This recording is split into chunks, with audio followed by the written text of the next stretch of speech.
Yo, yo, yo, yo, yo, ladies and gentlemen, boys and girls, children of all ages. We back for another week of Just a Fan podcast.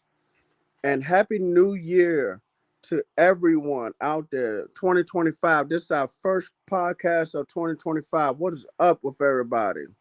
Hopefully y'all doing good. Okay, I thought you was going to say something. No, my caption says it all. Ain't nothing changing about me. Cause Still I the good mean guy with the black hat. That's panel 316. Yo, what's up, man? I'm as right as the mail and as constant as it is too. This thing, my thing about before we get talking about football and everything like that. Here's my thing, and it's really like it gets to me. People's like, well, I got a New Year's resolution, New Year, new me. I just roll my eyes when I say that. When I hear that, like, oh, my New I do Year's too. resolution. I do too. I do too. Yeah, my New Year's resolution. I'm gonna lose weight. I'm gonna do this. I'm gonna do that. Why you gotta wait till New Year's to do that? Thank you. Oh, Demarion, you better be practicing. Um, but you know, like don't wait till New Year to change something about yourself for the positive. Why do you have to wait till January 1st to do that? Thank That's you. ridiculous. Thank It's you. like, oh, I'm gonna stop doing this on January 1st. I'm gonna stop doing this. I'm gonna start doing this on January 1st. Most, and let's be honest, most New Year's resolutions are put by the wayside. After three It's months. less than that after 3 weeks. Shoot. Less time than that. So it's like, it's overwhelming hypocrisy that's involved with that. And um, I just, if you're gonna make a change, do it right now. Don't wait till what up, Cleve? Do it right now. Don't wait until January 1st to try to make a I change. agree. It's so silly to me. And again, on a non-football note, before we go any further, prayers are offered up for the families of the victims of the terror attack in New Orleans, Louisiana. Um, I have a bunch of people that are friends of mine that are from New Orleans. Fortunately, none of the people that I know that are currently living there or nobody in their family was injured or killed in that foolishness down there. But it's kind of sort of football related because it was deemed a terror attack. So therefore, the Sugar Bowl was postponed until tomorrow. Yeah, it Uh, was. you know, let's be honest, y'all. Y'all ain't got no more football to watch. Because right now you be watching Sugar Bowl, but it's not coming on to tomorrow. So tune in to Just a Fan Podcast. If you're watching right now, send a link to somebody. Tell them tune in to Just a Fan Podcast. And we're gonna take a few questions tonight too, since it's the end of the year, the end of the NFL season. We're gonna kind of we have a couple of topics we're gonna talk about, but we're gonna play it kind of fast and loose. The beginning of the year show. This is the first show of 2025. And we're closing in on the end of the NFL season, regular season. So, hey, let's have fun with this. Okay.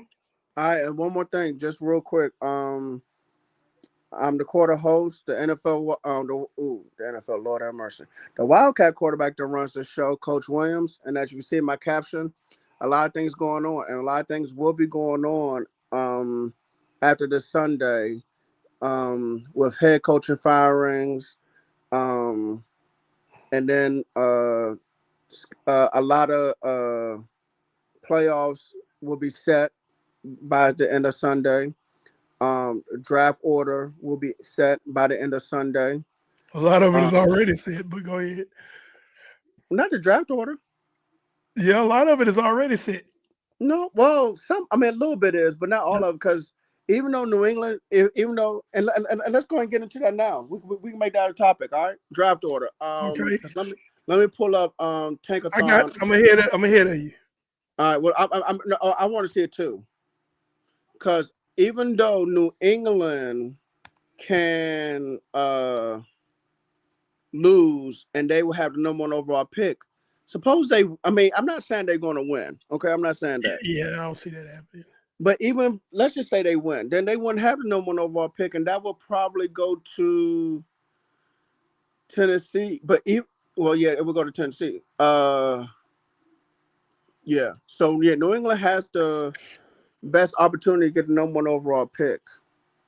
And if New England loses, I would draft Travis Hunter, or I would trade down no more. I would trade with Tennessee and let Tennessee get a quarterback if they want a quarterback, and then I would still take Travis Hunter. But either way, I'm taking Travis Hunter. I'm not if I can't if I'm losing. I'm not going to. I'm not. In other words, I'm not going for any further down to number 2. I'm taking Travis Hunter to pair with Drake May. Well, to your point, New England, Drake May is clearly going to be the starter moving forward in New England. He's shown flashes of being a very competent quarterback, and he has a lot of potential for improvement. So obviously, quarterback is not going to be in the works for New England. And I agree with you. I think the move for New England, even though they have the number 1 overall pick, is to try to stockpile some more picks. Because let's be honest, if you're drafting number 1, and this kind of is a preview of our pre-draft show that's coming way in April, but if you're picking number 1 overall, you are not one player away from being competitive.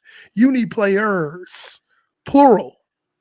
So the smart thing for New England to do, and I think they are smart enough, is to trade out of that pick and to go ahead and pick up as many extra picks as they can to really stock their roster, because the cupboard's kind of bare over there. It is, especially on offense. Yes, the cupboard is bare. So I'm not going to speculate who, because we can get into that later during draft season. But we do know that the New England Patriots need players with an S, not a player. Because if you're drafted number 1 overall, I mean, it just goes without saying that you need more than just a player to really be competitive in the AFC East. So there's that. And that is true. But as always, you got to make sure you hit on at least a lot of your picks, especially day 2 and day 3, because that's where you really start building your roster. Is those late round gems, and if you can get a couple guys who are undrafted free agents, that helps out even more. It really, really does. You gotta have a good scouting department. Yeah, but again, I always say that: scout, draft, and develop. And if you're not developing these players, then you're wasting your time. Mm-hmm. Like I said, I would either take Travis Hunter or I would trade down with Tennessee, no lower than what Tennessee is right now, number 2, and still take Travis Hunter. But at least then you might get a couple picks. What's up, Titus? And what's up, Donald? What up, T? I don't know what Tennessee gonna do with their pick, because it may seem like that Levis might not be the future at quarterback. I don't think he is. I wouldn't. Well, we already know that, but I don't know what they thinking in Tennessee. I don't know what they thinking. I would drive a quarterback if I'm Tennessee. Cleveland would need to drive a quarterback. New York Giants need to drive a quarterback. Mm-hmm. But the thing about the quarterback situation, and we talked about it in our group chat, quarterback market, not just for the draft, but even for free agencies, is shaky, because the draft class is not great. It's Cam Ward, Shedeur Sanders, and that's it. That's it. But the thing about this, though, quarterbacks are going to get drafted. High. No. I agree with you. They're going to get overdrafted. They're going to get overdrafted. Yeah, they're going to get overdrafted. That's true. But Quinn Ewers is not showing anything in these playoff games. And to be clear, Quinn Ewers just orchestrated a comeback today. And I'm pretty sure all of you are watching. Most people are off from work, so they were watching all of the bowl games. Quinn Ewers orchestrated a comeback in the second overtime against Arizona State today. But let's be honest, Had he played good football earlier in the game, they should have blown out Arizona State. It should not have been a game that should have even been close. Texas, top to bottom, their roster is way better than Arizona's. And this shouldn't even been a game. He threw a really costly interception that allowed Arizona State to come back. So, yeah, Quentin Ewers is honestly, you got like Shedeur Sanders and Cam Ward. Yeah. First of all, in my opinion, those guys aren't even upper echelon. So they're second tier. You have no first tier quarterbacks, in my opinion. You have a second tier with Shedeur and Cam Ward. Then after that, you have a drop off, and then you have not a third, not a fourth, but then you got a bunch of fifth tier quarterbacks who, in my opinion, now Tristan's not on the show right now. He's our resident quarterback whisperer, but in my opinion, a lot of these quarterbacks that are coming out after Sanders and Ward, a lot of these guys are looking like perennial backups. Like some of them are going to be like really solid backups on somebody's team, but nothing to write home about. Now, there's always an outlier. There's always an outlier. There's always a Tom Brady somewhere. I'm not saying it's going to be this season. There's always a Brock Purdy, somebody you get day 3 that like, oh my God, who is this guy? That type of thing. But could it happen? Yeah. Do I think it'll happen? No. I think those are generational occurrences. Not generational players per se, but generational occurrences where you find your franchise quarterback on day 3. You know, how do you feel? I'm sorry to cut you off, but how do you feel real quick about that quarterback from Oregon? I know he played today against Ohio State. He's got feet like cement. So basically he's a pocket passing quarterback? He is a pocket passing quarterback. You are going to have a line like the walls of Fort Knox to protect him. Yeah. He is not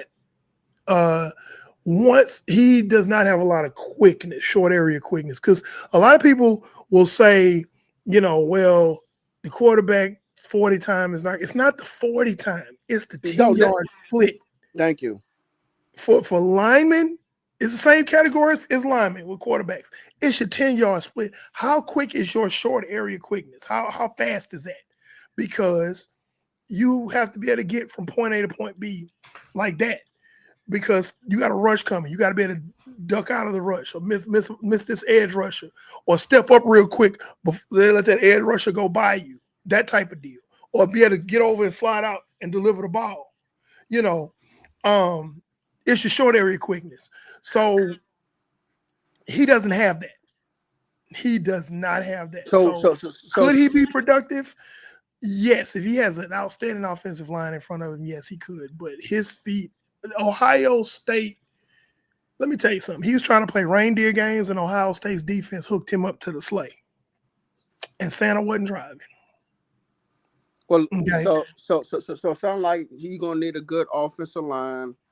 You're not gonna be able to do a lot of that. I mean, you'll be able to do a spread as far as like the number of receivers on the field, but you're not gonna be able to do a lot of RPO stuff, option stuff. You're not gonna be able to do stuff that involves the quarterback movement. Let's put it that way. Oregon tried to do that tonight, and they were only successful a couple of times in the game when they tried that stuff. He is not a viable move quarterback. Put it like that. Got a decent arm. Very good arm. He's got relatively good accuracy. He's relatively accurate, but he is a stand in the pocket, protect me so I can deal the ball type of guy. Okay. That's what he is. Which means everybody's going to be able to catch that football then. Everybody. Yeah. Yeah. So, you know, because he almost came back, but Ohio State just put too much on him early in the game. It was almost insurmountable. For those of y'all who just joining us from watching that game, they managed to make the score look somewhat respectable, but it was still a 20-point loss. And it could have got way worse. Ohio State just came and ran roughshod over Oregon. But the point is, to answer that question that was up before, if the Pats don't get Travis Hunter, who you think they should get? Again, it's not about a player, it's about players, plural, because New England, their cupboard is bare when it comes to talent on the offensive side of the ball. You just got Jags all over the field on offense. And for those of y'all that don't know football very well, when we say Jag, because I know football enthusiasts know this, just a guy. Just another guy. Is just a guy. It's like nothing special about him. Not necessarily terrible, but nothing really special. And that's what they're lacking in New England. Now, I will say this.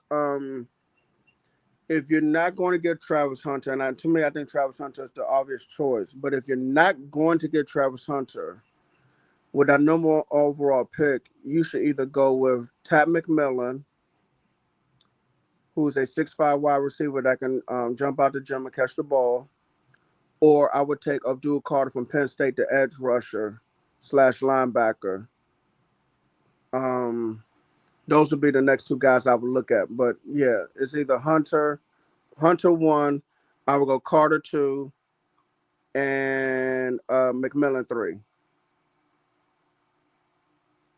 Yeah, I as I go more into, and those of y'all who've been following the show for a couple of years, y'all know that we kind of break down prospects after bowl season is over. Once bowl season is over, you're going to really get some background from us on certain players that you might be thinking that are entering the draft. You might hear about certain sleepers, and we'll go more into detail with names and why they would fit this offense and the comps, the current pros who are comping. But let's talk about the New York Giants. Okay.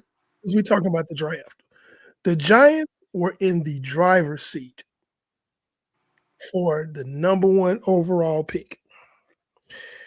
They played the Indianapolis Colts this past Sunday. And they did something that they have not been able to do the entire year. They put up 40 points on the Colts while you're sitting in the driver's seat for the number 1 overall pick, knowing you need a quarterback. And quarterbacks are at a premium in this draft. Now, I get it. A lot of people say, well, guys going to play for their pride. They're not going to tank. They, so on and so forth. But, I mean, why are you – I don't understand. And I know several people are like, you got a lottery ticket. That's a winning lottery ticket. And you made a paper airplane out of it. That's the best way I can describe that. And on the other side of that, you have the Indianapolis Colts who should just quit football because you allowed the New York Giants to put 45 points on you. With Joe Flacco at the helm, who at this point I feel like is better than Anthony Richardson at this point. Anthony Richardson could develop into something greater later on, but he was their best option at quarterback. Let's keep it real. So they got 45 points put on them by the New York Giants. Like, where was this energy earlier in the season, New York Giants? So, yeah, it's funny. Now they're in a precarious position picking number 4 yes, in the draft, and you're ahead. There are 2 teams ahead of you, at least 2, that could potentially be looking at quarterbacks. And you will miss out on Shedeur Sanders and Cam Ward. Thank you. And it's a weak class. It's a weak quarterback class. It's not as bad as last year, but it's a weak quarterback class. So, you're like, okay, hey man, why would you do that? It just the Giants be gianting. Some people say that. I mean, bro. Well, let's say this first of all about the Giants. Number one, I'm surprised this stuff is even allowed, and I'm not talking about them winning, um, beating the Colts, putting up as many points as they did against the Colts. I'm not talking about that. What I'm talking about is I'm surprised that they are allowed to be this bad on a consistent basis from the ownership. This team, this organization has a history of being successful, but ever since they fired Tom Coughlin, which they should have never done, they have not been the same. No, they've been And the laughing stock of the NFL. well, okay, well, they've been consistent with that, but Yes. they have not. There's no. It don't sound like there's a sense of urgency from ownership. No. To get better. You know, you overpaid a quarterback who you cut mid-season and is now in Minnesota as a backup. Okay, you let your best offensive player walk out the door and go to a division rival who almost broke a regular season record and will not be doing that because what you call it, they are benching him. Yeah. So and we're going to talk about that shortly. And so it's like, what are you guys doing? You have no receivers. Because I don't even Well, know yeah, when the last time Malik, you really had. Malik, Well, I'm sorry. I'm sorry. You got Malik Neighbors. You got Malik Malik Neighbors. Neighbors is I'm sorry. special. He I'm just sorry. needs I'm sorry. someone to deal him the ball. He's special. Yeah, I'm sorry. I forgot. You got Malik Neighbors. Because I was going to say, you haven't had a receiver in a long time, but you do have Malik Neighbors. But what are you guys doing? No one, there's no sense of urgency to get better. Your drafting is terrible. Your offseason is terrible. Your team, look at this team. Look at the team. But you end up, for some way, somehow you end up putting all these points up against the Colts. And let me say something about the Colts. Let me say something about that GM. Because I don't know if I said this. The general manager is going to finish up his sixth season in Indianapolis. Okay, he has less than a 50% winning percentage. He's been through 5 head coaches and 12 quarterbacks. Yet his job don't seem to be on the line. And that's an interesting topic since we own the Giants, because first of all, we're going to talk about them going into this week, because we own the Giants tonight. We finna be on them for a second. And like you said, talking about the GM, and we're talking about the coach. So before we get to the whole thing about the game this weekend, do you feel like Brian Daboll should be fired? This is why he'll probably be fired. You convince the front office to overpay for Daniel Jones, Mm-hmm. and that failed, and he is now in Minnesota after being asked to be released. Mm-hmm. And because you had overpaid for Daniel Jones, you couldn't keep your best offensive player, who went to Philadelphia and almost broke the rushing record. So with that line of thinking, wouldn't you say yes? And the coach if you say the coach need to go, shouldn't the GM go out the door with him? Yes. Because the GM signed off on this. He didn't say, no, we're not doing that. He said, yeah, we're gonna let Saquon walk. But Yeah, also, we gonna pay Daniel Jones, who is a dumpster fire of a quarterback, all this money and hamstring our team. Because we gonna structure his contract to where it's so bad that we can't really supplement our team. Because really it's not about, people look at contracts all the time and they say, oh, well, they not gonna, this team X ain't gonna be able to keep their players, or they're not gonna be able to get no more talent in. And that's BS, because fun fact, y'all, news flash, the salary cap is actually an illusion if you know how to play it. If you have a good enough GM or a CFO for your team that really knows how to work the cap is an illusion. So you can pay your quarterback or whomever on your team however much you want to pay and still have money the following year or within the year to supplement your team. But if you structure those contracts wrong, then you're in trouble, like the New York Giants. Go ahead, Brandon. Well, but also let's look at their some of their moves that they have made, because we're looking at, so the GM been there since 2022. Okay, you brought in, let's see, some of these guys I'm looking at that they brought in. I'm just like, who? The draft for 2022. Okay, Kayvon Thibodeau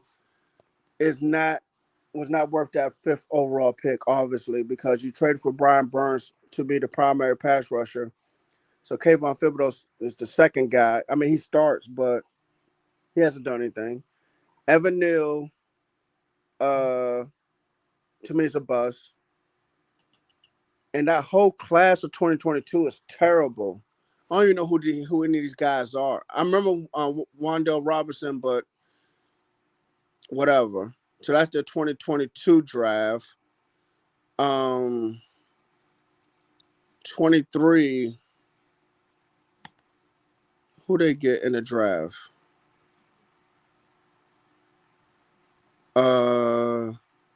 Deontay Banks. We'll see what he can do.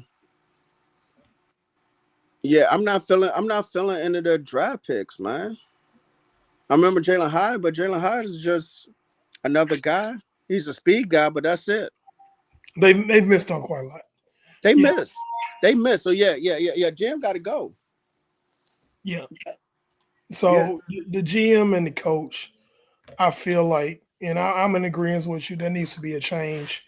But it needs to happen soon, because now is the time where we're doing our every team is doing their off season, especially the eliminated teams. Yes. Are doing their off season scouting, looking at potential free agents. They got to put together their big board, not just for the draft, but for what they're going to do in free agency. They got to look at contracts, see if they need to restructure anybody to create cap space, all of those things. So if this happens, it needs to happen Monday morning after this game Sunday. I agree. Now, you know what? I have a question for you. And I know one answer couldn't be because some teams are still in the playoffs. Why do some teams take so long to hire the GM1 if it is a vacancy, but then 2, hire a head coach? Because my thing is this: with everything that goes on between playoff time and draft time to get ready for, basically get ready for the draft, and like you said, the off season, just free agency, trades. You got the East-West Shrine game that you need to make sure you have your GM and head coach. That way they know how to build a team. Absolutely. You got the Senior Bowl. And then the HBCU has an all-star game. So and then you start running through the combine in February. And then immediately after the combine, you have all these different college pro days. Mm-hmm. I don't understand why teams take so long to, 1, hire the general manager if there's a vacancy, but then 2, hire a head coach. Like I said, I have a simple answer for that. Hubris. Plain and simple. Because you have a lot of people who procrastinate and don't strike when the iron is hot, and they pay for it down the line, and then they're sitting there going, whoa, what happened? Because you took your time and you missed out on a lot of opportunities instead of moving when you need to move. There are a lot of GMs who do that. There are a lot of coaches who do that. A lot of franchises who do that, and that's why they're not successful. So yes, that brings me around to my last point that I made. It's like, if you're gonna make that kind of move, you need to do it expeditiously, like Joe Clark would say on the movie Lean on Me.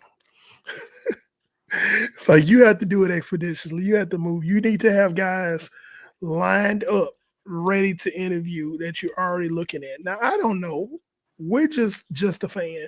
We're just guys with a but camera and a microphone. with a camera, microphone, and some laptops. But it could be happening behind the scenes. Now, that could be good business sense because you don't let nobody know what your next move is.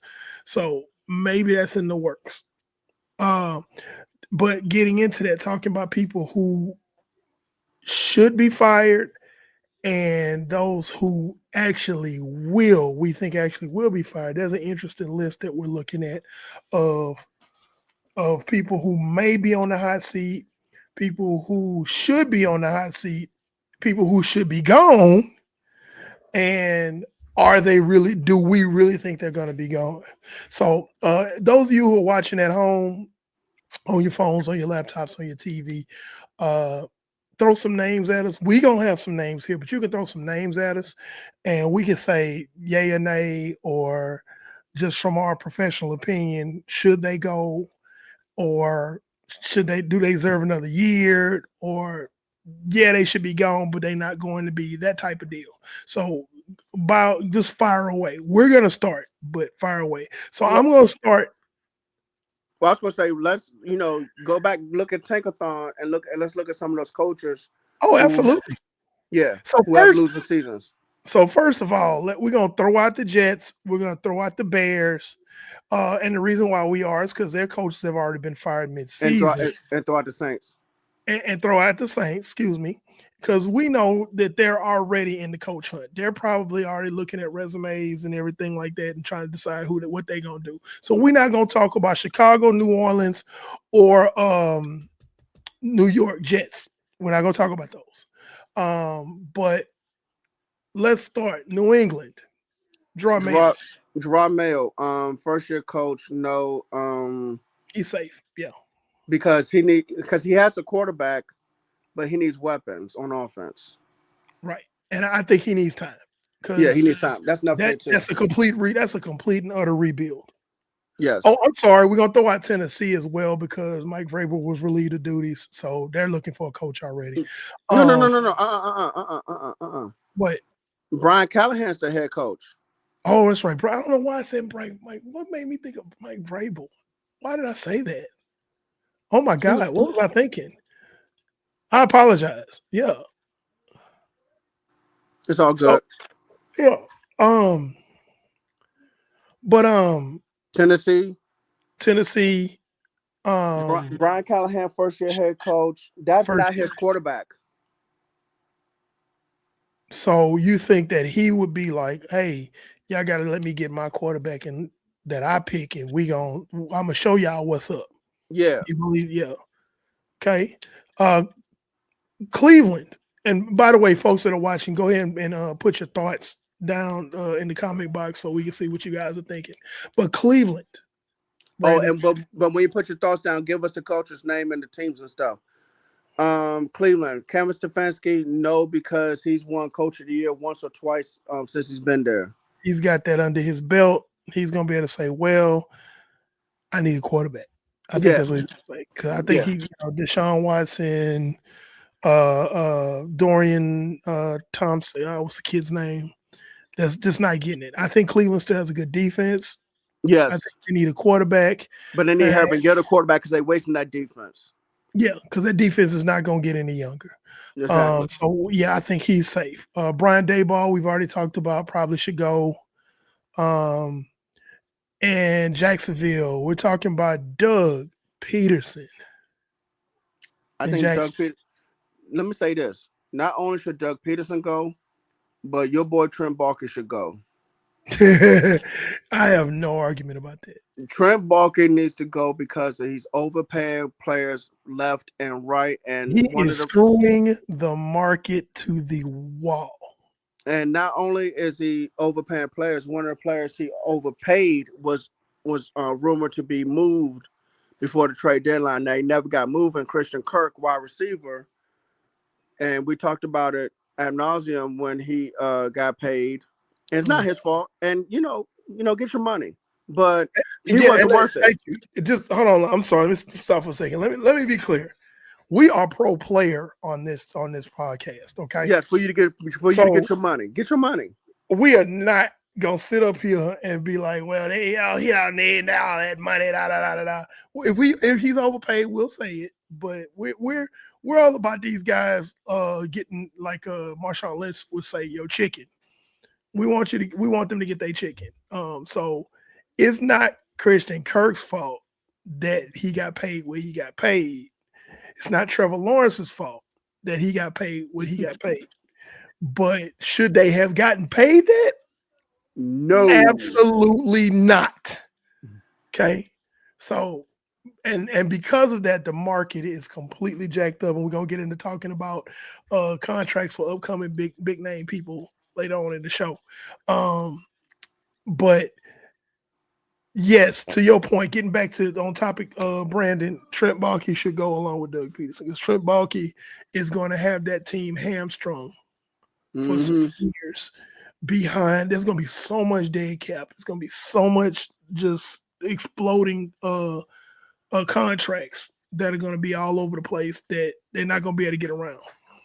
Not to mention, everybody else in that front office wanted Aiden Hutchinson, and he drafted Trayvon Walker from Georgia. And what have you heard from Trayvon Walker since he's been drafted? Not much. Do do do do do do do. Yeah, keep playing the Jeopardy song. Have fun. Yeah. Next. Yeah. So moving on. Carolina, Canales. Canales, first year head coach. He should be safe, even though Bryce Young is not his quarterback. He's doing some things with Bryce Young, and Bryce Young, you see the improvement. Yeah. If you can look at it objectively, you can see the improvement. Yeah. In Bryce Young. Bryce Young is starting to become a better player, and he's starting to slowly live up to his draft status. Is he, he might make a huge leap forward next year in that offense with Canales, especially if they put some more guys around him. So I think now, granted, he does have an owner that's a little bit stupid. I'm gonna just go ahead and call it what it is. Tepper is not the smartest guy in the world. You ain't lying. So with that, my professional opinion is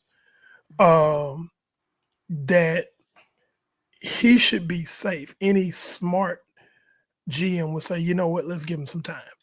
Yes. Yes. But we don't know what this owner is going to do. So for our opinion, I think we're in agreement here on the podcast that Canales is safe. Yes. Okay. Moving forward, we're going to skip the Jets, and we're going to go to Las Vegas. Antonio Pierce. Let me tell you what I'm hearing. Even though he's a first-year head coach, I'm hearing he's not going to be back. Wow. I'm hearing that.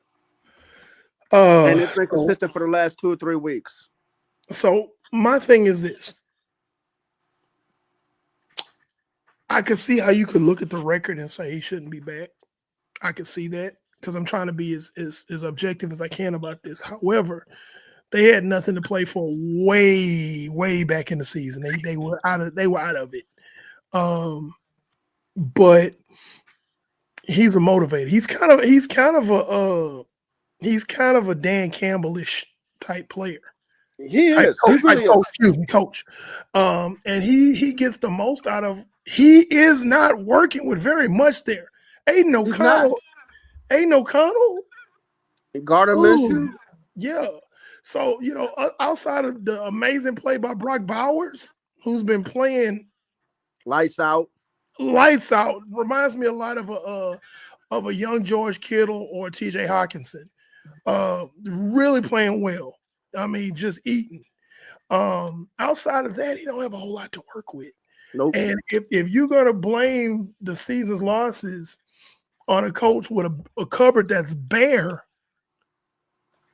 like, no, man, that's not fair. So yeah, because Devontae Adams dipped out. And oh boy, that's a whole nother story there. But yeah, he dipped out on them because he's like, hey man, get me out of here. These quarterbacks are trash. He's like, I'm gonna die out here. I remember he actually said that on a Netflix show Receivers. He said, I'm gonna die out here. It's like, cause yeah. But he doesn't have a lot to work with, and I think No. I think he deserves, in my opinion, he deserves another shot because he's got them playing hard. They're not winning, but they're playing hard. They're not laying down. He's motivational. I think he can do some things once he has enough items in his cupboard. Right now, his cupboard is not very full outside of Brock Bowers. Thank you. Yeah, so I think he should stay, but we don't know what Lord Jesus, we don't know how that owner is. So Mark Davis, baby. Mark Davis, boy. So we're gonna skip over Chicago and New Orleans because we know they're already looking for coaches. I don't think their interims are gonna stay. Titus believes their interim may stay. I know he posted something a minute ago. Because to be honest, let's just move it forward. To be honest, goodness gracious, the cupboard is bare in the coaching pool. The cupboard, there's not a lot in that pool. That pool is very shallow. So a lot of coaches remain in college. Right. And a lot of that has to do with freedom of choice. Because if you don't have a GM or an owner that's going to just let you do what you want to do, like, why am I? No, I'm going to go get me a college. And and all I have to do is answer to the athletic director. And typically most athletic directors just let you go. You got more control as a head coach on a college team than you would in the NFL. So skipping through that, San Francisco, Kyle Shanahan. Okay. Now, I know this is your opinion, but hold on. Let me get my opinion real quick. Because I know you got a lot to say.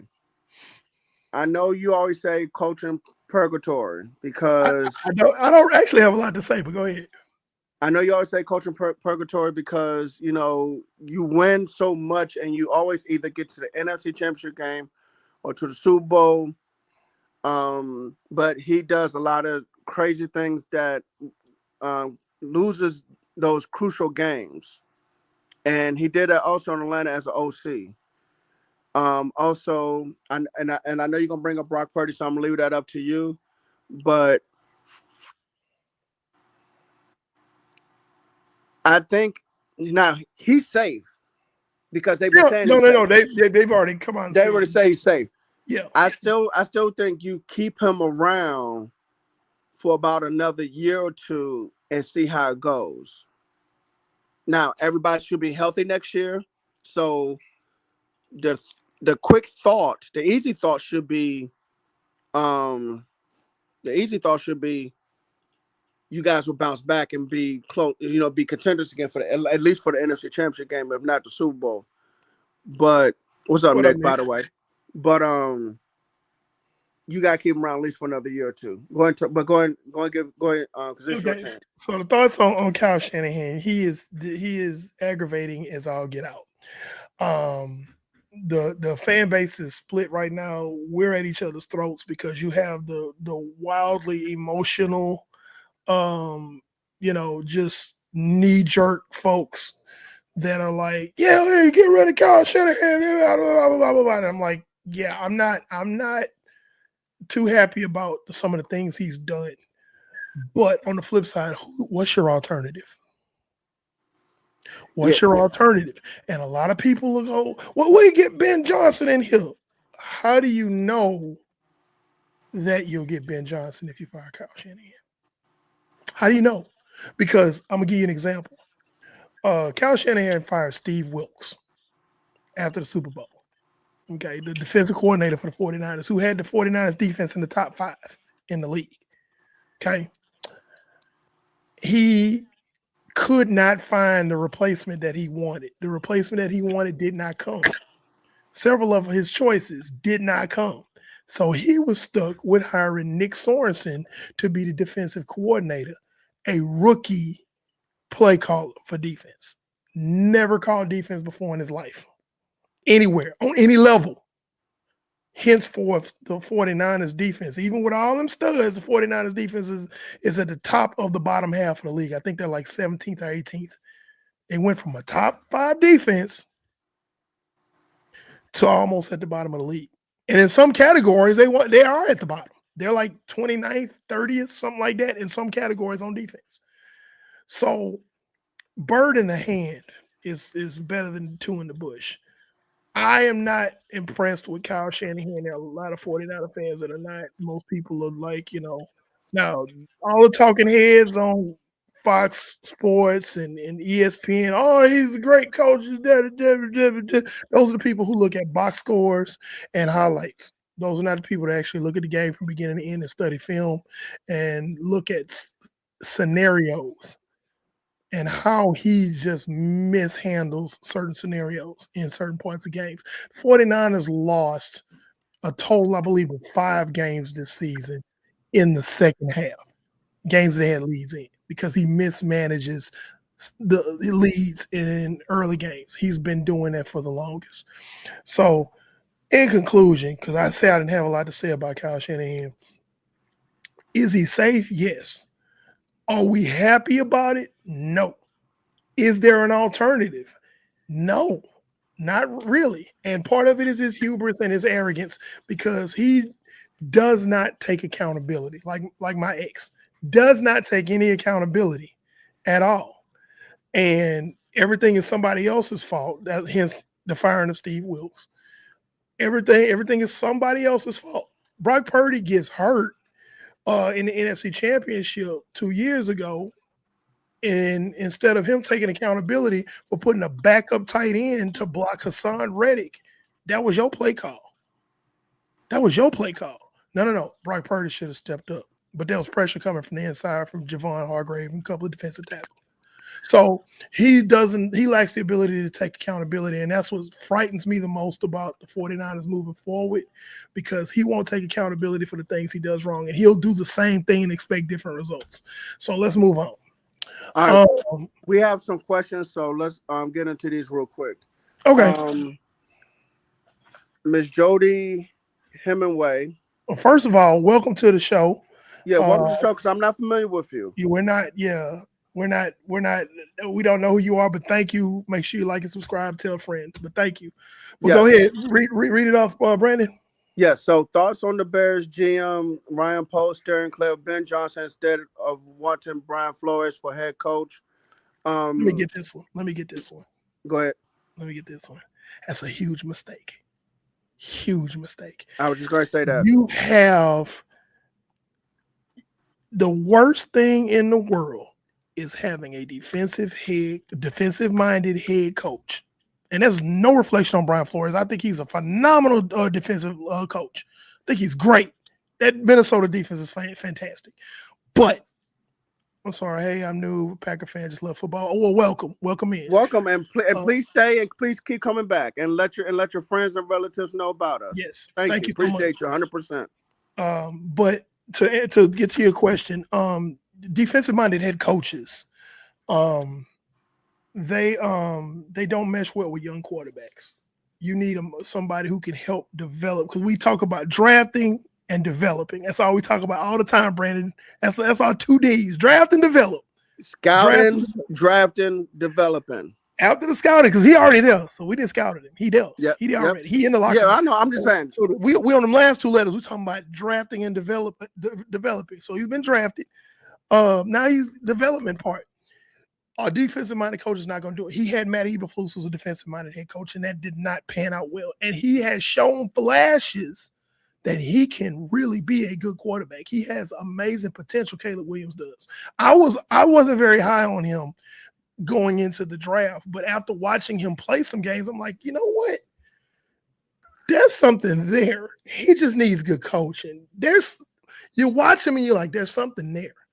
So the best possible, if the GM of the Bears steers clear of Ben Johnson for your young, talented quarterback, then the Bears deserve to lose everything from here on out. And they're going to be labeling Caleb Williams a bust, and he's really not a bust. And you're going to have another year where you drafted really high Chicago because you're losing games because your quarterback isn't developed enough. The defense is top tier already in Chicago.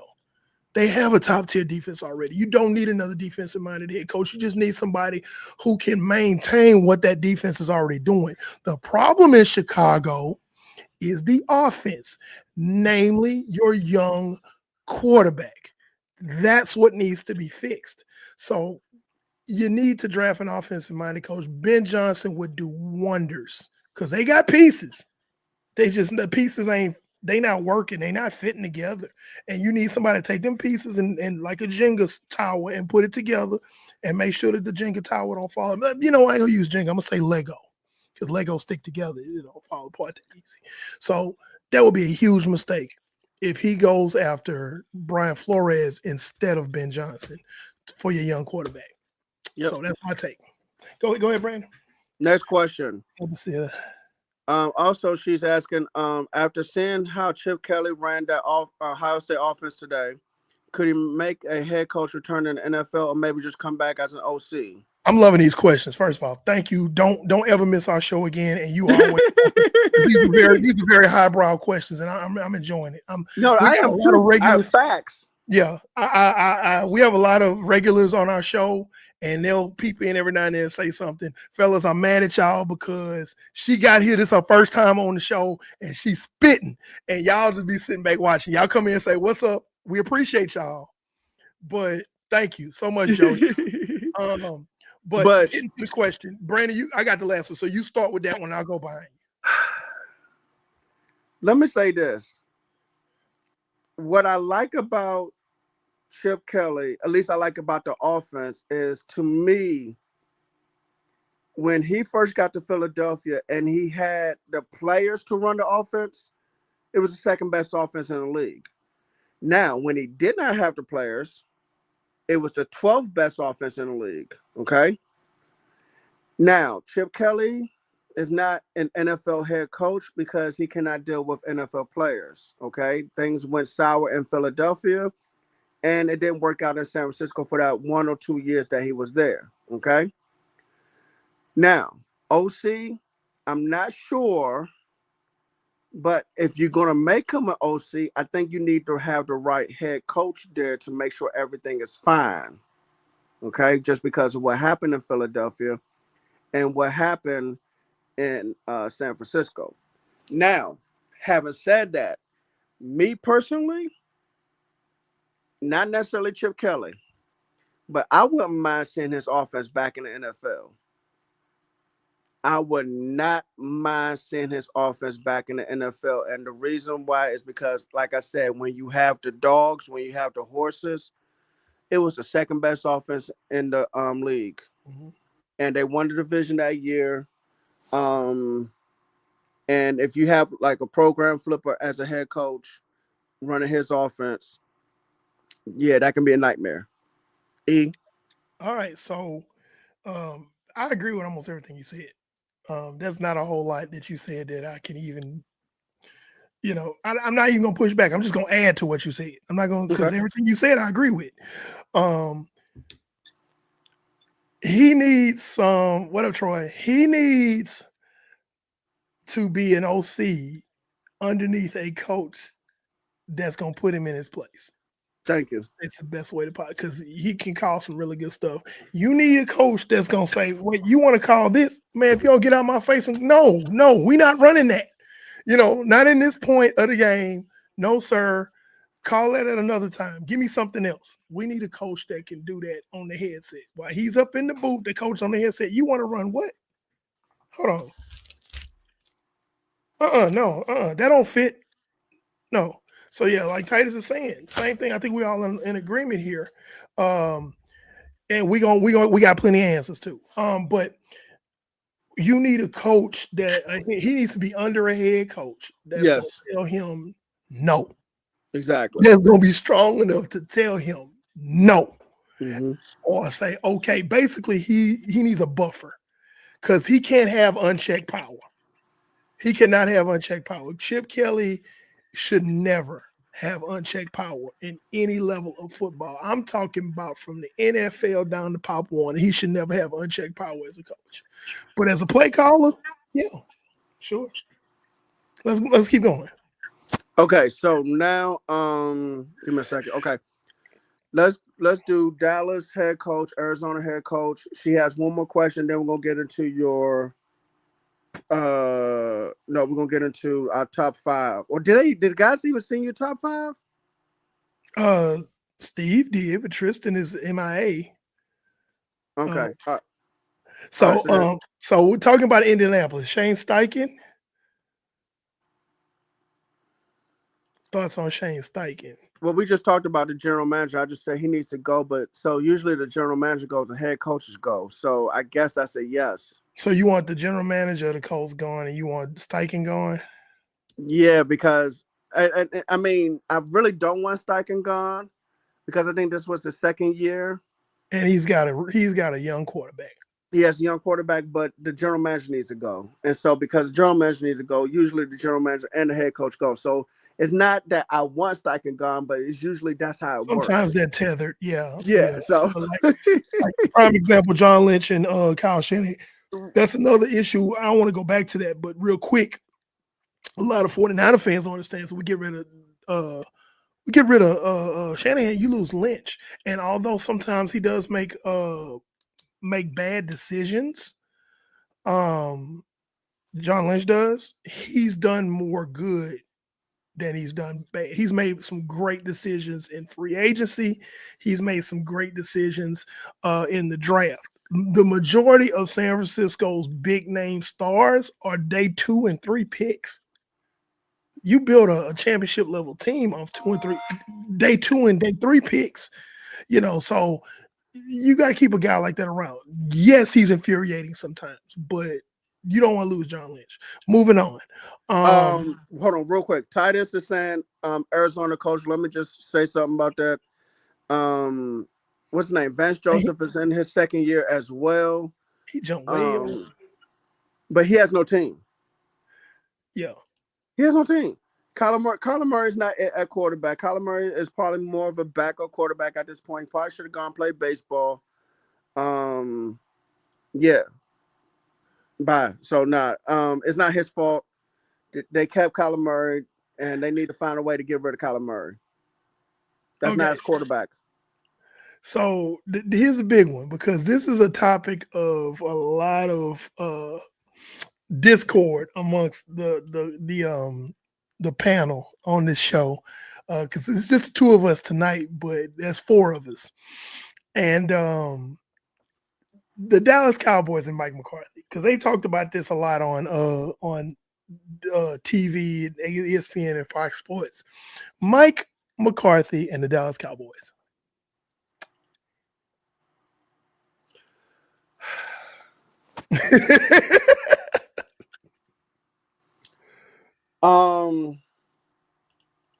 A part of me still believes that he's gone. He should be gone. Wait, let's talk about should first. Should he? Yes. Okay, I agree. Just taking my fan hat off. Taking my fan hat off. I already know where you're going with this. Being completely objective, he should be gone. Because basically, and then people are gonna say, well, he had all the injuries, and he was 3-5 before all the injuries. Okay, you constantly choking in the first round of the playoffs. You can't get past the divisional round. Okay, 3 12 win seasons. That's great, but what happens? Because you got an owner that's sitting up here saying, we all in and we trying to win a Super Bowl. You've been saying that for about almost 30 years now. But where are the results? I mean, it'd be one thing if you creeping closer each year, but it's the same wall that you're hitting every single year. So doing the same thing and expecting different results is lunacy. It's crazy. So should he be going? I think everybody on this panel, and I'm gonna speak for the 2 guys that are on with us tonight, Steve and Tristan, we all agree that he should be gone. Okay, he should be fired. Now, the next thing is, will he be?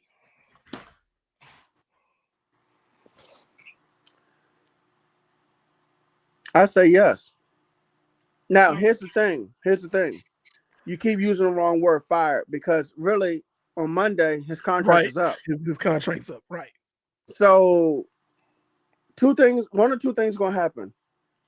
He's either just going to let Mike McCarthy walk, non-renewal, or really saying this second thing is really similar. some teams gonna snatch him up. You think so? Wouldn't surprise me. So you saying snatch him up as a As hiring coordinator? him. A No, hire coordinator? him as a head coach. Really? It wouldn't surprise me. That's an interesting take. That's a hot take. It would not surprise me because someone might just say, you know what, it's not working, and coaches don't work out in Dallas anyway because of Jerry Jones. If we bring him here, it probably will work out in this with this organization. Okay. Somebody might actually say that. Somebody might. I don't know who. Because my thing. Here's the thing: people can work back channels, and somebody might have a contract ready for him already. And there's some validity to what you're saying, because a lot of times in Dallas, the issue has not been the coach, but it's been more the owner have his hand in everything and not letting the coach cook. So that could be part of it. There's some validity to what you're saying about that. So Steve says he's definitely gonna be gone. You say he's definitely gonna be gone. I'm on the fence because I know this owner. Because I'm just gonna be honest, he's kind of old, he's kind of senile. I think him and Joe Biden the same age. And don't get me wrong, I like Joe Biden, but yeah, he's old. But I think that there's a possibility. I'm not saying it's going to happen, but there's a possibility he brings him back. Honestly, I think him coming back is 25%. Yeah, and that's more than zero. That's more than zero. Right. So I think it would have to be something really enticing to Jerry Jones for him to be not released, but not renewed. It's going to be something really enticing that he can replace.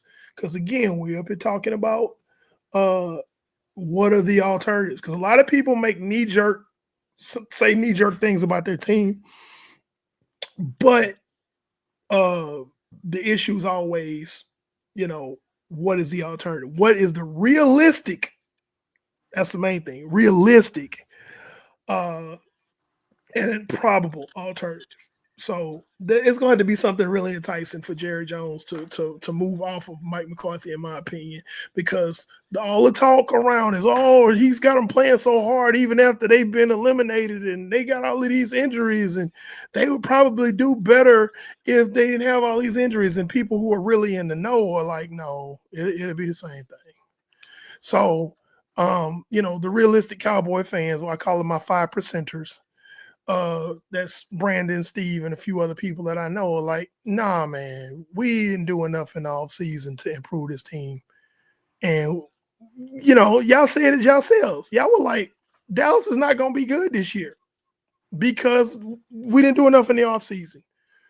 And the owner steady talking about all in. It's bad when your rival team in your division is applauding your owner and telling him to keep doing what he's doing. Yeah, that's bad.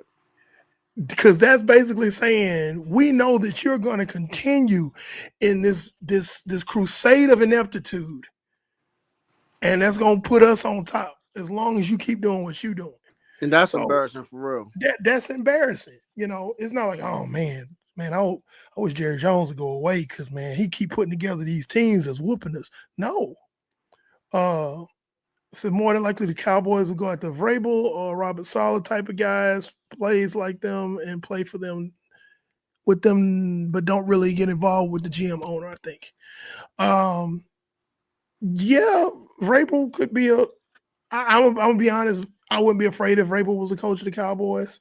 Robert Saleh would have that defense on point, but it'll be who would Robert Saleh hire for his offensive coordinator. Mm-hmm. That would be the thing. And I don't think Robert Saleh wants a head coaching job right away, right now. Anyway, he probably will wind up a DC somewhere next year more than he will be a coach. Which I'm praying to God, just personally, I'm praying to God that they fire Nick Sorensen in San Francisco and bring Robert Saleh back, but that's a whole nother topic. Brandon Staley, defensive coordinator. Huh? What? Brandon Staley for defensive coordinator. No. God, no. Actually, you know what? No, that wouldn't be that bad, actually. Honestly, it wouldn't be that bad. Brandon Staley is one of those guys. He's like a Chip Kelly. He should not run an entire team, ever. But if you put him as a DC with somebody over him saying, okay, just run this, focus on just this, Brandon Staley probably do a better job than Nick Sorensen, honestly. I mean, that's how he got his coaching job at the Chargers, because he was such a good defensive coordinator before then. So I don't think it would be that bad. My choice would be Robert Saleh. Robert Saleh had the 49ers as a top 2 defense, and he didn't have half the weapons that the Niners have now in the cupboard. A lot of those guys weren't even drafted yet. He did it with less. Can you imagine Robert Saleh with that 49ers defense healthy? That's scary. No, it is. Yeah, because he did it with less. This is before, I want to say this is before Fred Warner was drafted. This is before Tano Funga was drafted. It's a lot of guys that weren't there. You know, I don't think Dre Greenlaw was there yet. So it's like, ooh, you know, not to mention the players he would draw in that used to play for him, that would want to come play for him. You know, so, but we get off topic. But that very, very good, Jody. Thank you. So Arizona's safe. Mike McDaniel, Miami.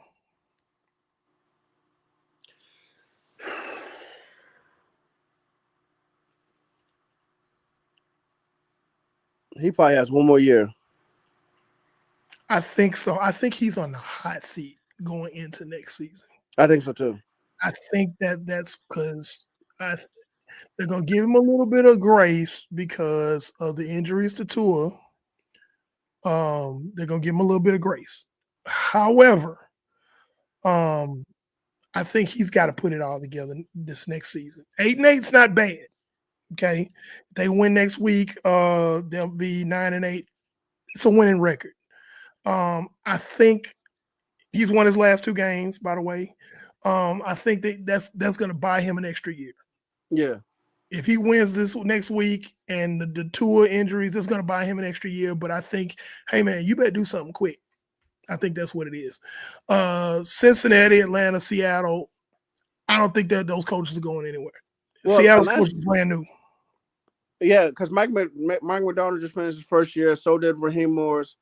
As far as Cincinnati, Zach Taylor, what he's going to probably do is he's going to find a way to fix that defense.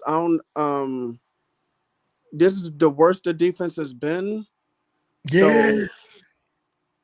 So, it's been the same defensive coordinator. I don't think he gets rid of the defensive coordinator yet, but he's going to try to improve that position. I mean, that side of the ball. But here's the thing: you got to pay Jamar Chase. Really, you should have traded T. Higgins for some draft picks. I know T. Higgins is balling. I get it. You should have traded T. Higgins for some draft picks. You could have improved some. You could have drafted some players on defense to make sure that defense never fell apart. But they're gonna have to hit. They're gonna have to hit on almost every draft pick this coming year. Well, not this coming year. It's this year already. On defense. So I expect a lot of defense. Yeah. But segue into it, those are the teams that have been eliminated already. But by the way, I don't think any team that's currently in the playoff picture or is currently clinched a playoff spot, I don't think the coaches are in any trouble. So we're not going to even go into that. But moving on, about a week ago, Michael Vick was hired as the head coach of Norfolk State University. And then Deshaun Jackson, former wide receiver for the Philadelphia Eagles and a few other teams, was hired as the head coach of Delaware State. Okay. Congratulations to both players. Congratulations to both players. Now, I'm going to briefly address this because I have to do it by myself because Steve and Tristan are not here. For those of you who know, I'm a product of an HBCU. Okay, and Norfolk State and Delaware State HBCUs. Basically, I think those hires, I'm more like wait and see type hires, because the trend in the HBCU athletic contingent has been, let's go get a guy from the NFL. Now, my thoughts on that are very objective because they could do phenomenal. However, people need to understand that just because someone was a great player does not necessarily mean it translates to them being a good head coach. Okay, that's the first thing. So, for those that know, Norfolk State has been a perennial doormat in football. So it's going to take a while for Michael Vick. Delaware State, kind of middle of the road.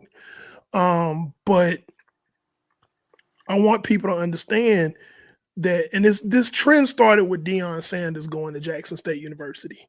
Now he did great at Jackson State, and he elevated their program, even because you still see ripples of that throughout Jackson State, even after he left, because Jackson State won the SWAC, and then they won the Black National Championship a couple of weeks ago in the Celebration Bowl.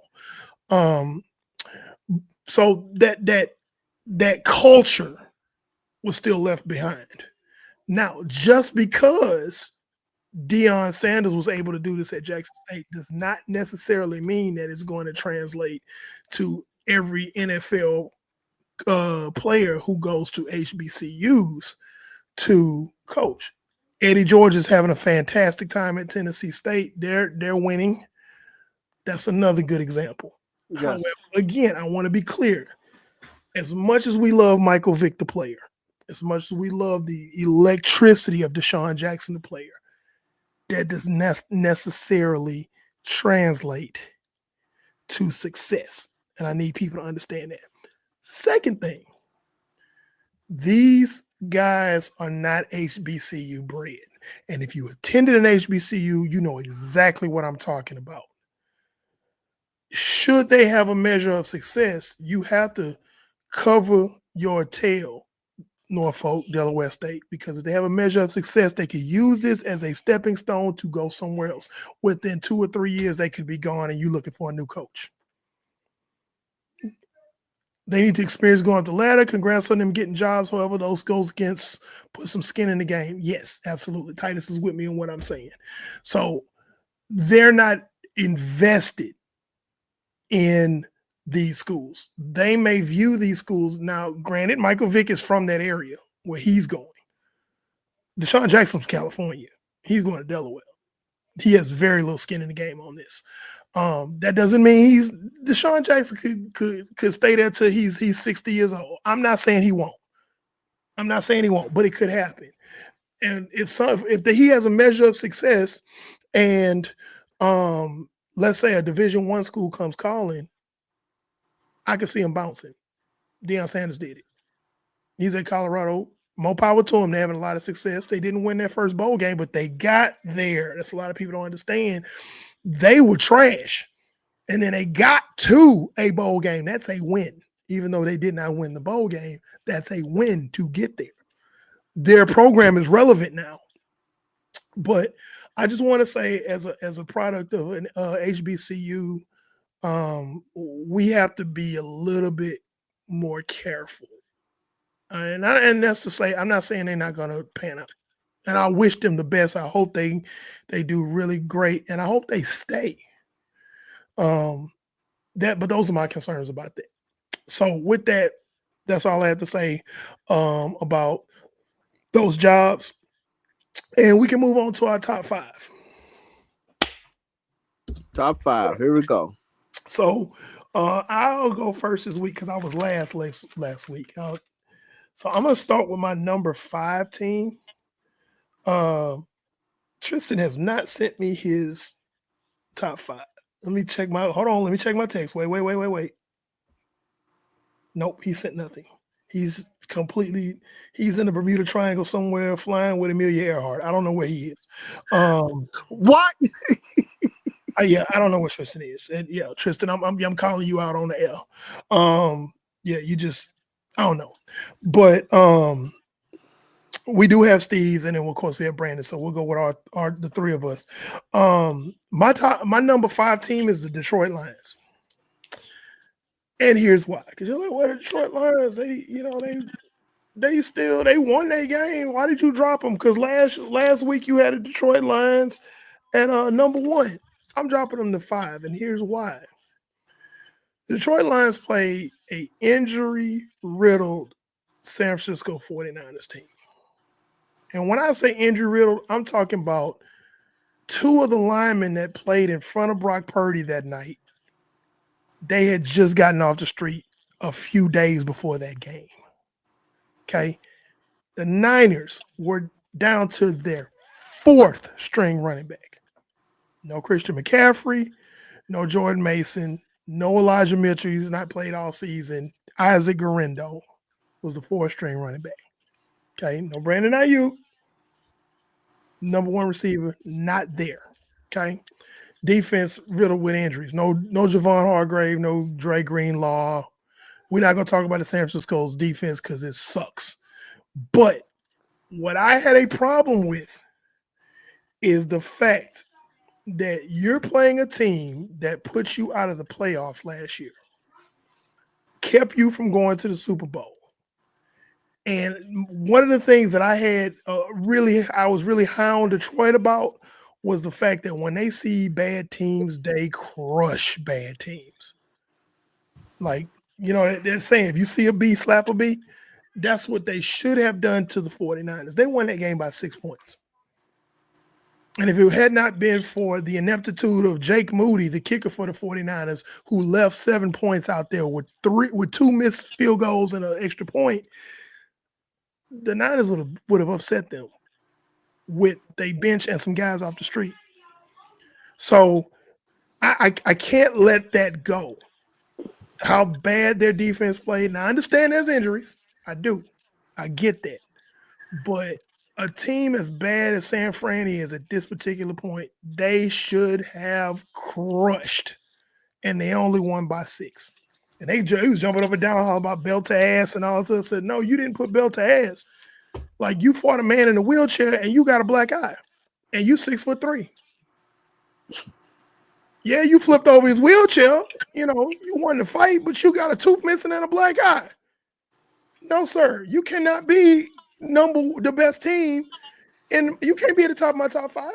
Are you still a good team? Absolutely, Detroit.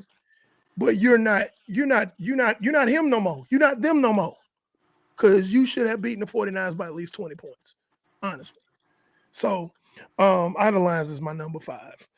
Steve has the Ravens for his number 5. And last week, Steve had the Ravens as his number 5. Brandon, number 5. Philly. The Eagles. Wow, you got them that low, huh? Mm-hmm. Go. Hey, you took an L. Now, I know Jalen Hurts is injured. Still in concussion protocol. Might not even play this Sunday. Matter of fact, it wouldn't even make sense for him to play Sunday anyway if he was healthy, because you have the number 2 seed locked in. Absolutely. So, but yeah, you lost to Washington. And I'm not saying Washington's a bad team, but Washington's just not there yet. Although they more than likely will be going to the playoffs. So, yeah, I dropped you. Number 5. Okay. That's interesting. So number 4, Brandon. Okay. Coming back around.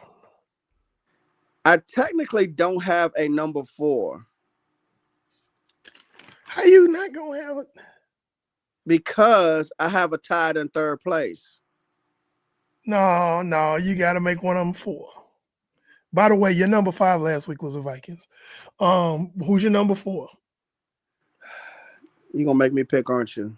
Yes, I am. Okay. Now, of course, Sunday changes everything. Okay? Sunday night football changes everything, I should say. Excuse me. Right now, and I know that they struggle to beat San Francisco, but I'm going to keep Minnesota at number 4 temporarily. because you're making me choose number 4. You gonna keep Minnesota? Minnesota's your number 4? Yeah, only because you're making me pick number 4. Okay. I really could have flipped a coin on this one. All right. So your number 4 last week was the Eagles. So you downgraded the Eagles from 4 to 5 this week, even though they put up 41 points against.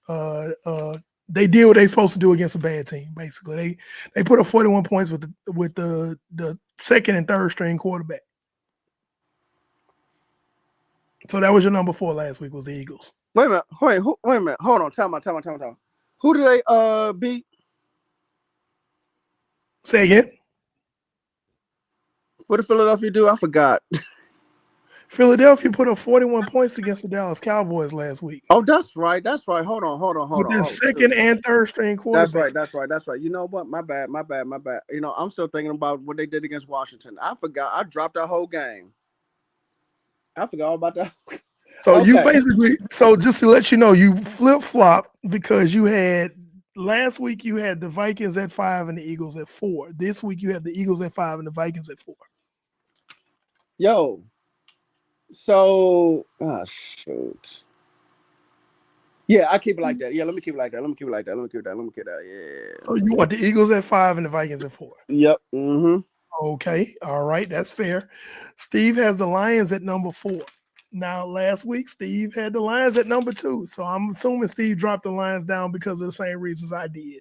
Because again, you're supposed to be dog walking bad teams.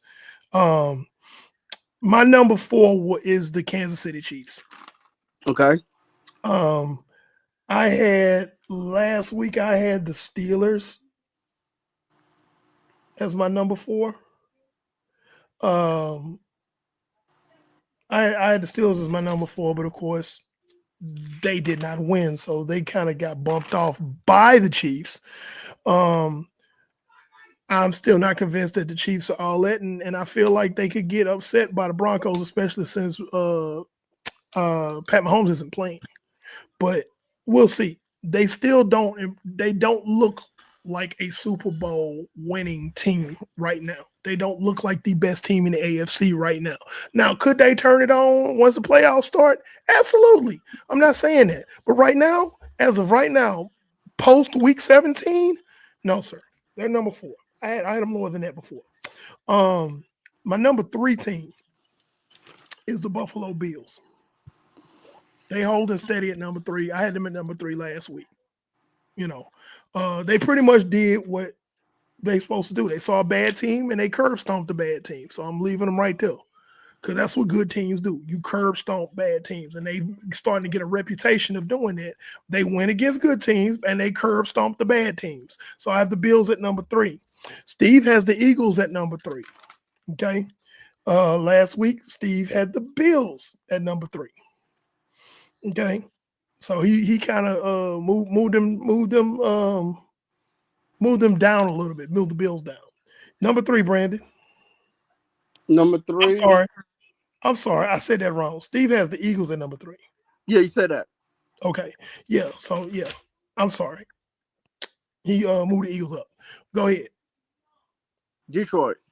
All right. He has the Lions at 3. Number 3. The Lions are number 3. Carry on. You had the Lions number 1 last week. Why? They dropped because, well, they struggled to beat San Francisco, but I couldn't drop them enough quite yet.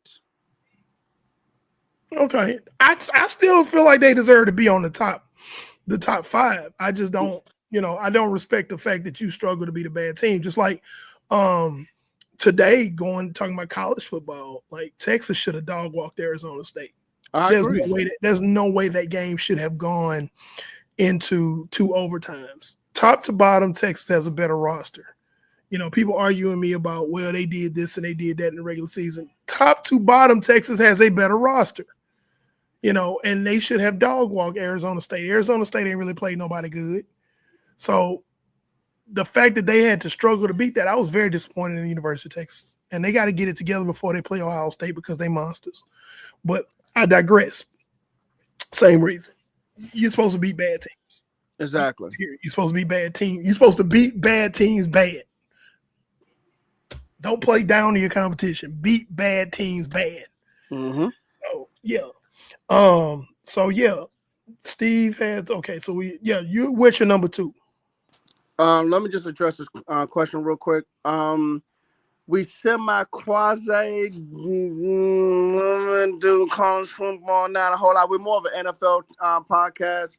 We'll do college if it as it translates to the NFL. Yeah, exactly. So that's how we do it. If there's a connection to the NFL, we'll cover college very, very little. Because if we did cover college, a lot of people have asked that question too. Why won't we cover college? Because our podcast will be 4 hours long if we cover college and the NFL, and we don't have time. We have real jobs, so we can't do that.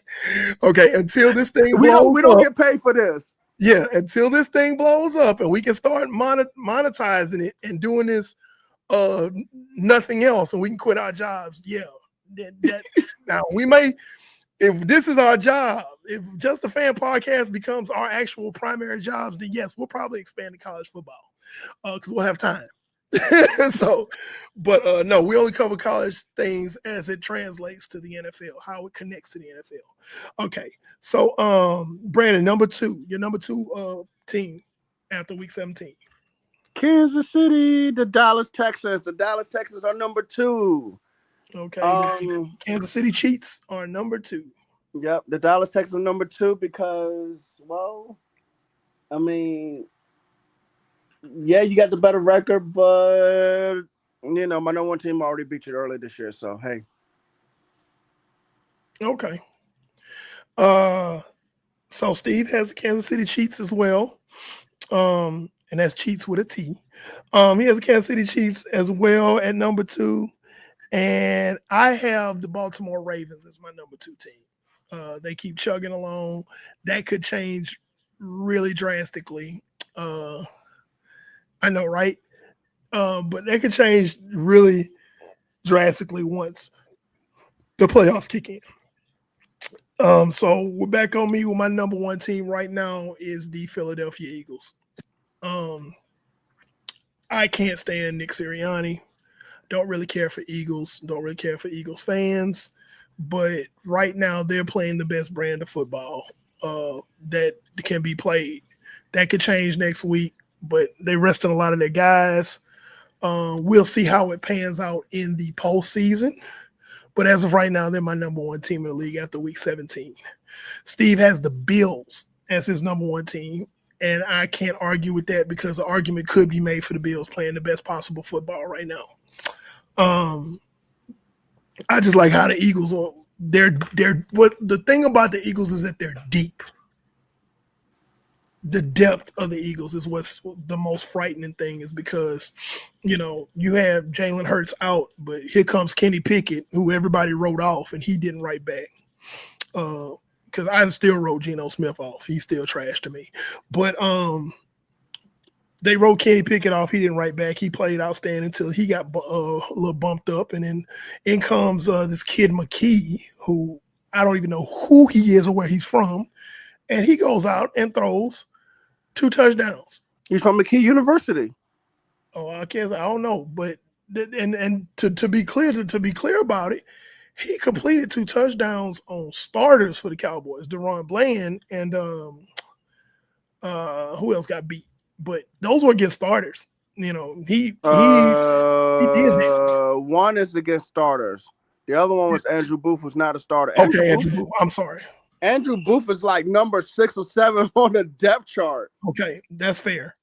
But the fact that he was able to complete a touchdown pass on DaRon Bland, who everybody says is, should be all pro, that was impressive. You're the 3rd string quarterback, man, and you did that. So that's impressive. So I like the Eagles because of that depth. Brandon, number 1. Buffalo, same reason, Steve. Yep, good football team. Like I said, they already beat the Dallas Texans. And they're consistent. Yes. They're very consistent. So you can't knock their consistency. They've been extremely consistent for probably the last 6 weeks, maybe. Yeah, they've been extremely consistent. So, yeah, you can't knock them. So last week at number one, I had the Lions. Tristan had the Lions. Steve had the Chiefs, and Brandon, you had the Lions as well. So we're gonna see how this week shakes out. This week is kind of there's not a lot of games that have a lot of weight. There's some as we get to paying those picks. Some of them have weight, but most of the games that are going to be played this week don't carry a lot of weight. They're either meaningless or they're, just games. Hey, fun to watch. Well, So,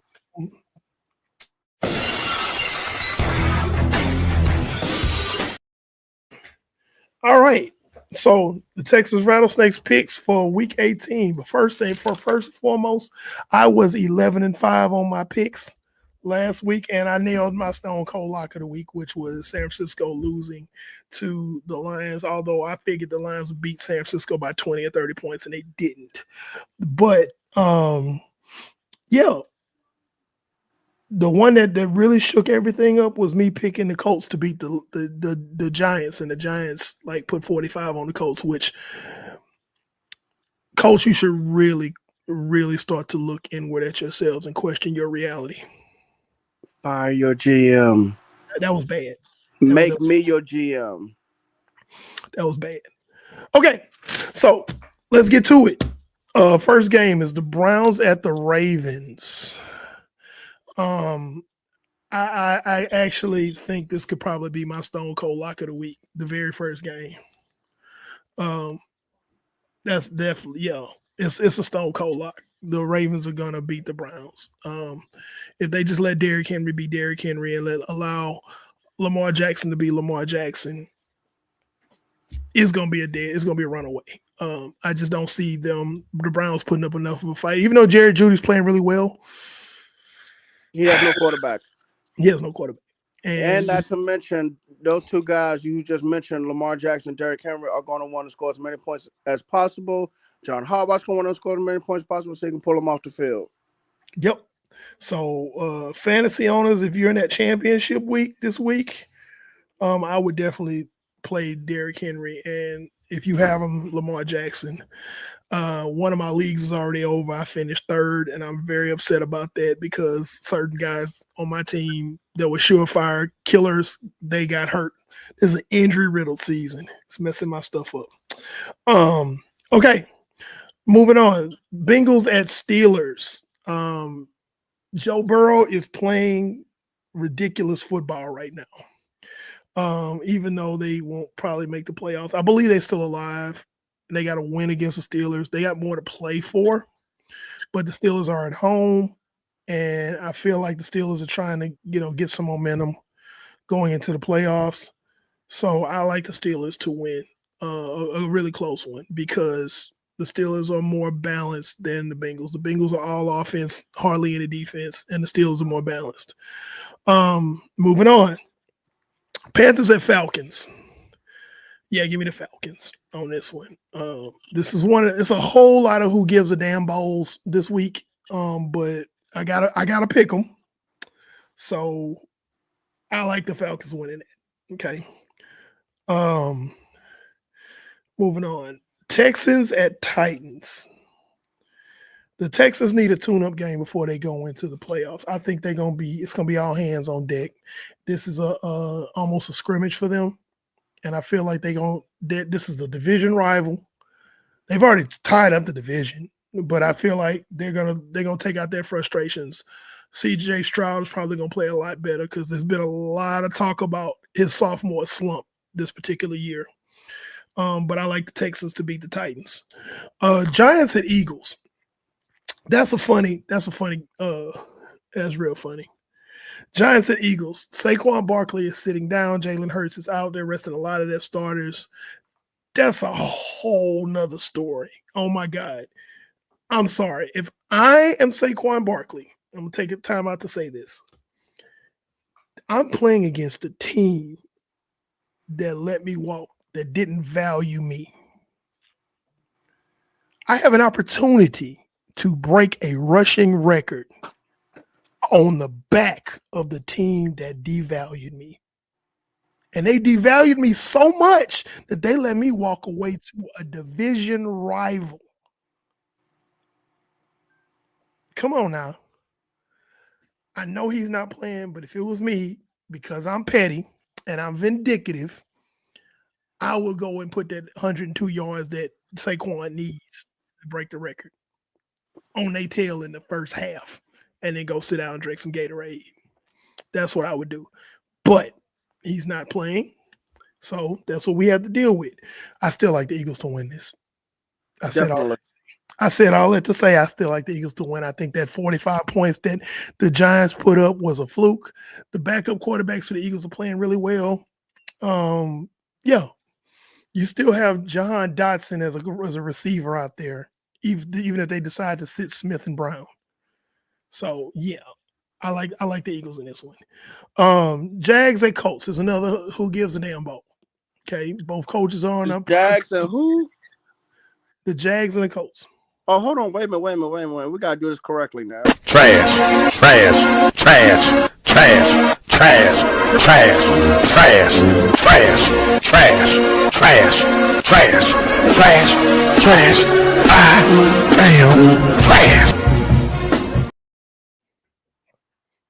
Okay. Yeah, I have to make a pick here. I'm gonna take the Jags just because the Colts just completely crapped the bed last week. I'm gonna take the Jags on this, but again, I'm gonna say the winner. We literally saw Sam Laporta get hurt. I wouldn't risk. Yeah, Barkley's not gonna get hurt against the Giants. I seriously doubt that, but they already decided to rest him. I like the Giants. I mean, excuse me. Throw me off. I like the Jags to beat the Colts. Yeah, McCorkle Jones is actually playing pretty good. At this point, he actually thinks he's better than Trevor Lawrence, which McCorkle he might be. We don't know. Good Lord. So yeah, Jags over Colts. Commanders at Cowboys. I like the Commanders to win this. I think the Commanders are going to put the final nail in the coffin of the Cowboys season and go ahead and put them away. The Cowboys are like on life support, and I think the Commanders are just going to go in there and pull the plug. The defense is starting to play better for the Commanders than they have. They started off. Dan Quinn knows this team really well, knows how to get around a lot of things. There's no CeeDee Lamb for the Cowboys. I like the Commanders winning this one. Bye, McCarthy. Go ahead. So Bears at the Packers. Yeah, that's an easy one. Packers are going to win this one. I'm not going to stone cold lock that one, but I think the Packers are trying to build some momentum heading into the playoffs. So I think they gonna pretty much do the Bears in. Saints at Bucks. Yeah, the Cowboys are not going to win. I'm so sorry to disappoint you. They're not going to win that game, dear. The Cowboys just moved up into the 13th pick in the draft. They probably trying to move higher. Okay. I like the Bucks beating the Saints. The Saints are just beat up. I think the Saints are just like, please let it end. Let's look forward to next year. Please, God, just let it end. And Baker Mayfield starting to feel himself. That's gonna come down to earth pretty soon in the playoffs. Watch. I'll be right here to let y'all know because people, Baker Mayfield. I said, y'all still ain't learned what Baker Mayfield does. Like, seriously. He's at the top of the Baker Mayfield arc. He's gonna come back down in a minute. And he's gonna wait to the playoffs to do it. But they're gonna beat the Saints. Bills at Pats. This is another one I could have had as a stone cold lock, but that was too easy. The Bills see bad team beat bad team. So the Bills are going to do the same thing they did to the Jets. You could see a 40-point game. If you are playing fantasy, I would go ahead and play James Cook, Josh Allen. Josh Allen's still he's still running with Lamar Jackson for that MVP because Saquon's not playing, so it's a two-horse race. So I think he's going to try to pad his stats in this game, and he'll do it. Chargers over Raiders. Chargers They're really starting to gain momentum. They're getting into this, feeling the Harbaugness. Pause. You need that Baker to take out the Lions and that's not gonna happen. That's not gonna happen. I know you're a Packers fan, but no, ma'am. No, ma'am. The NFC North is the strongest division in that conference, hands down. They got the strongest team. Oh, I lost my train of thought. Oh, yeah, Chargers gonna beat the Raiders. Niners at the Cardinals. This is kind of weird because Brock Purdy isn't playing because he has an elbow contusion, and it's Kyle Shanahan's fault for having him play behind that makeshift offensive line against the Lions. That's his fault. But Purdy isn't playing.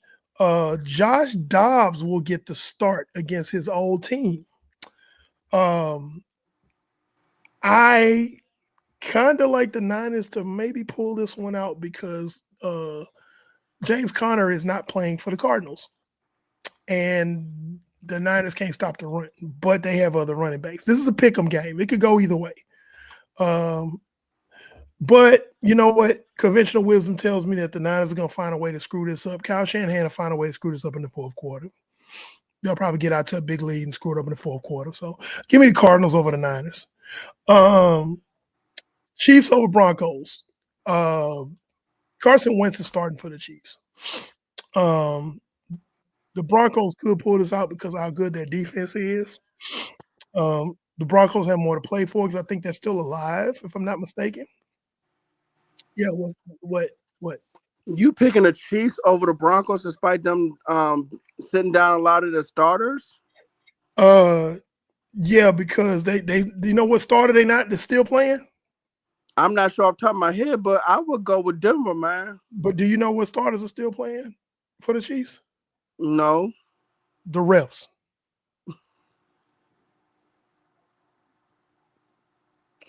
I said no. Okay, look.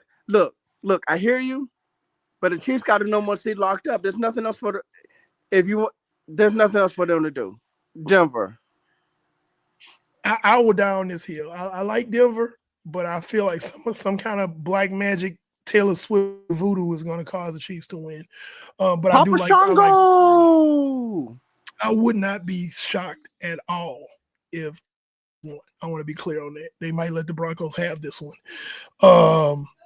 Seahawks and Rams. Jimmy Garoppolo, who we forgot was even in the league because he's such a garbage pail, is the backup quarterback for the Rams, and he will be starting. They'll be resting a lot of their starters. The Seahawks are also a trash bag, and I want to be clear, the NFC West in general, the entire division is trash. Because if the big dog is hurt, then there are no more dogs in the pack. I'm just be honest. So the Niners, with all the injuries they've had, is the only reason why there's even a conversation about somebody else winning the NFC West, and the Rams will, by default, not because they're great, just by default.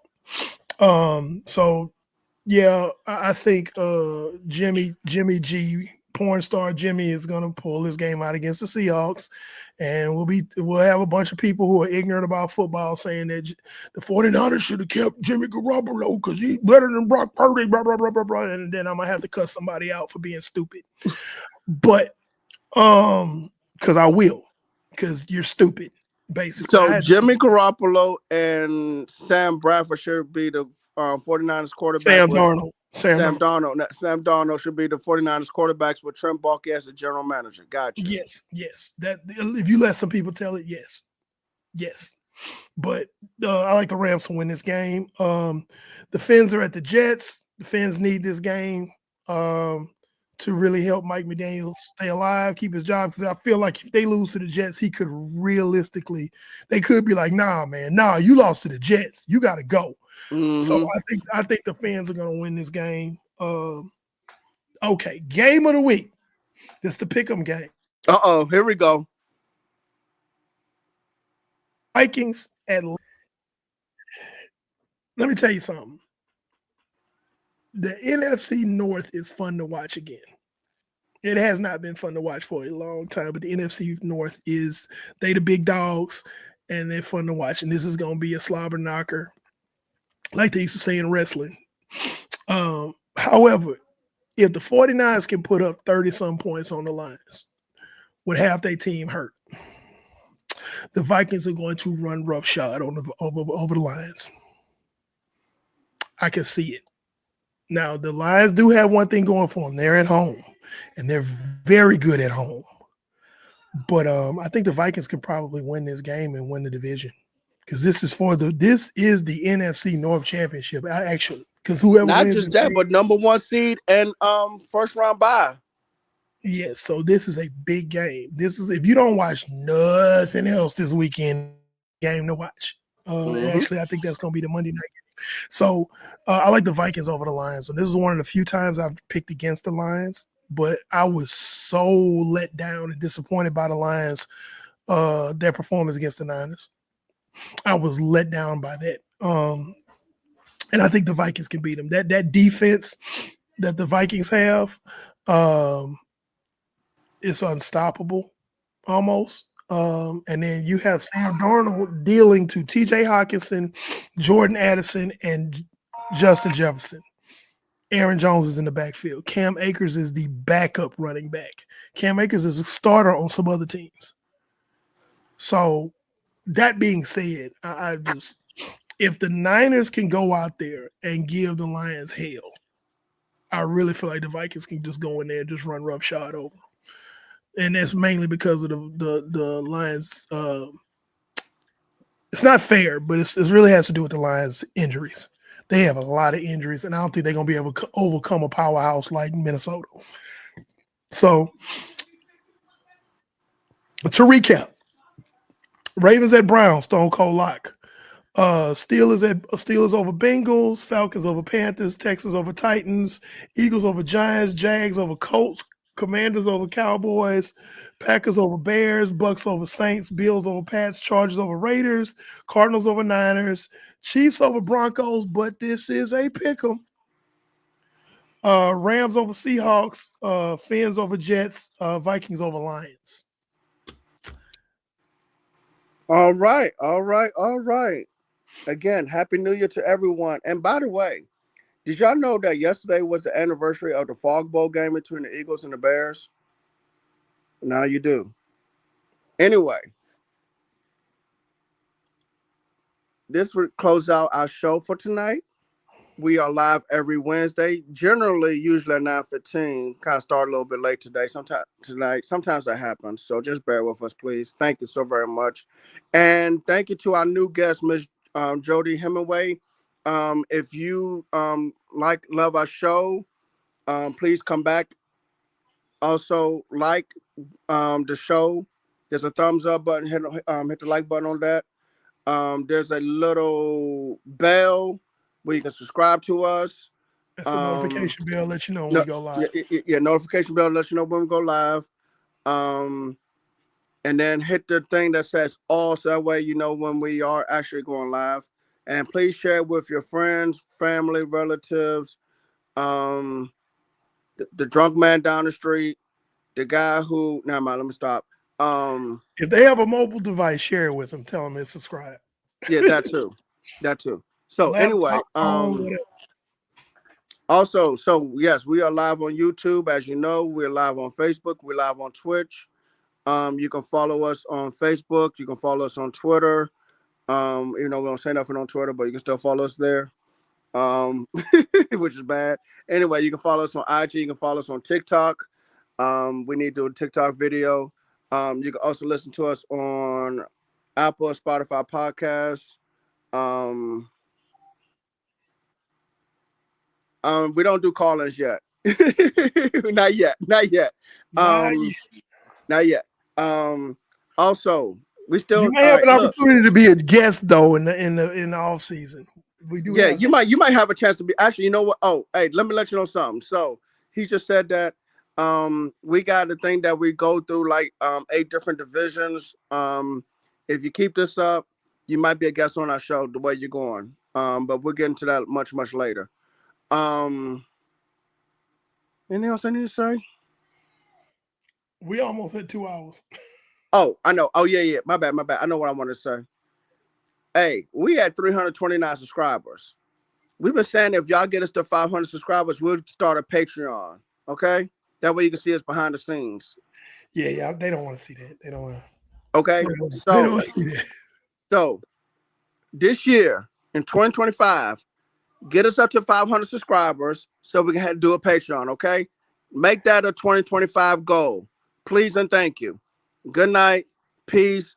Thanks to everybody who came in and said something. This was the most active show. Let's have some more shows like this where it's very active. Peace out. Good night.